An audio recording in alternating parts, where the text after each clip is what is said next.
Bonjour tout le monde, aujourd'hui j'ai le plaisir de vous présenter une nouvelle série de vidéos qui va s'intéresser beaucoup plus à tout ce qui est gestion financière et comptable et administrative dans le milieu hospitalier. Étant donné que j'ai accumulé un certain nombre d'années d'expérience dans ce secteur-là, en passant par tout ce qui est contrôle de gestion, euh, gestion des pôles, gestion administrative des pôles, la direction financière sur la partie facturation, admission et tout ce qui va avec.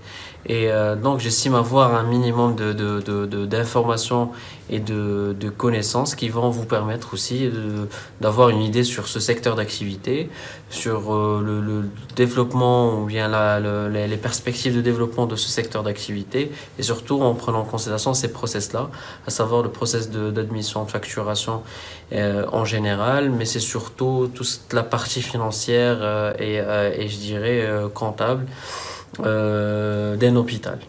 Donc, pour commencer, on va parler déjà de mon domaine de compétence qui est le contrôle de gestion. On aura l'occasion d'avoir quelques rappels par rapport aux notions de base, les concepts de base, les définitions et les outils qui regroupent et qui constituent le système de contrôle de gestion en général, avec un focus sur ce qui existe sur dans le secteur hospitalier. Ce qui est intéressant dans ces vidéos-là, c'est qu'on va avoir l'occasion de travailler sur des tableaux de bord, sur des fichiers, je dirais, pratiques, sur des travaux pratiques, bien sûr en utilisant notre outil commun standard qui est Excel. Donc je pense qu'on va travailler avec Excel 2017 ou 2019. Ça, on va en discuter par la suite. D'ailleurs, je vous prie de mettre des commentaires si vous avez des préférences, je dirais, par rapport à l'outil sur lequel on peut travailler ensemble.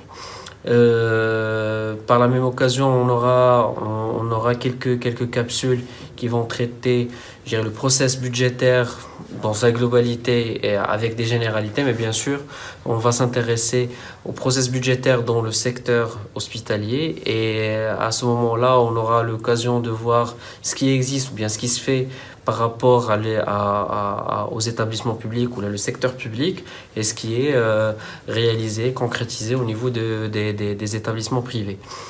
Euh, Ça sera l'occasion, encore une fois, de voir quelques tableaux de bord, quelques indicateurs de performance par process ou bien par activité, par spécialité. Ça, on va le développer, Inch'Allah.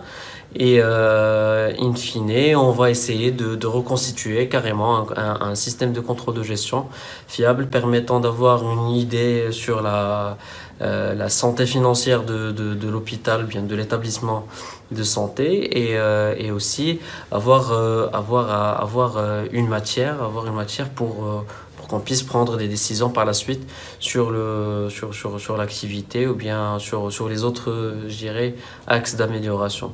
Inch'Allah, par la suite, une fois on finalise ou là on finit la partie du contrôle de gestion, on va passer à tout ce qui est process d'admission, facturation, prise en charge. Là aussi, on aura l'occasion de voir quels sont les process, je dirais, qui interviennent dans ce périmètre de facturation. Parce que en tant que patient, on reçoit un devis, on accepte le devis, après on passe à la facturation. Quels sont les éléments de prise en charge? Quels sont les outils à mettre en place pour assurer un suivi de prise en charge et d'expédition des dossiers ou la transmission des dossiers par rapport au niveau des organismes assureurs? Quelles relations entreprendre avec ces organismes-là? Quelle est notre marge de manœuvre en tant qu'établissement hospitalier par rapport à ces organismes-là? On va essayer de voir aussi les tarifications, les nomenclatures qui sont régies, standardisées. Je parle du Maroc, avec la NGAP et tout ce qui va avec. Et ça sera l'occasion aussi voilà, d'échanger sur des nouveautés, notamment par rapport à tout ce qui est loi en vigueur, etc. Donc ça va être la deuxième partie. Pour la troisième partie, je pense qu'on va s'intéresser à la partie RH. et développement du capital humain. Bon, ça, on aura j'aurai le plaisir de faire intervenir des gens avec moi pour vraiment développer tout ce qui est gestion prévisionnelle des emplois et des compétences avec les différentes parties de cette, je dirais, schématisation du capital humain et les ressources humaines dans le secteur hospitalier. On aura l'occasion aussi de voir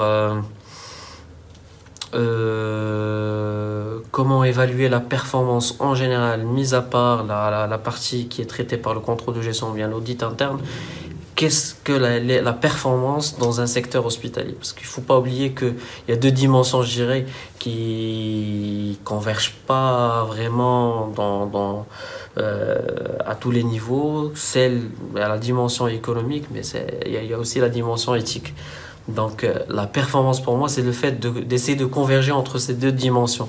Chose qui devient de plus en plus difficile, surtout avec un secteur d'activité qui n'est pas très réglementé et qui souffre de plusieurs problèmes.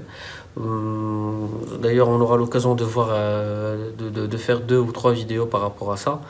Et voilà, donc on va parler de la performance, on va parler de qu'est-ce que la performance dans le secteur hospitalier. On va essayer de voir aussi les enjeux en prenant l'écosystème d'un hôpital, d'un établissement public, d'un hospitalier par rapport aux autres parties prenantes qui interviennent dans son champ d'intervention. Et la quatrième partie, Inch'Allah, ça va être peut-être qu'on aura comme quatrième partie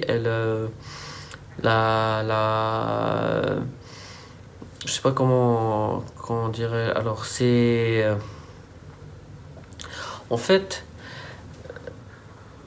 le secteur d'activité, le milieu hospitalier, on a plusieurs niveaux, on a plusieurs types d'établissements.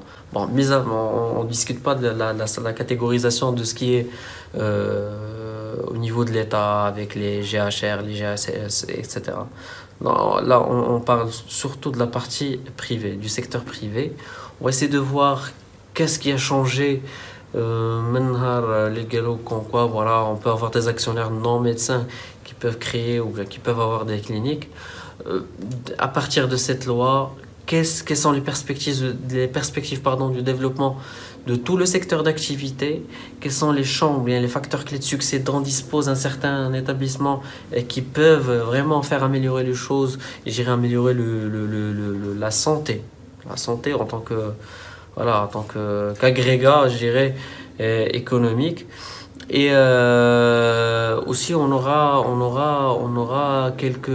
un intervenant qui va nous parler aussi de tout ce qui est tourisme de la santé, tout ce qui est perspective, je dirais, de développement, d'expansion de ce secteur-là, surtout fait de la niche d'idéal, le tourisme de la santé avec tout ce qui est esthétique.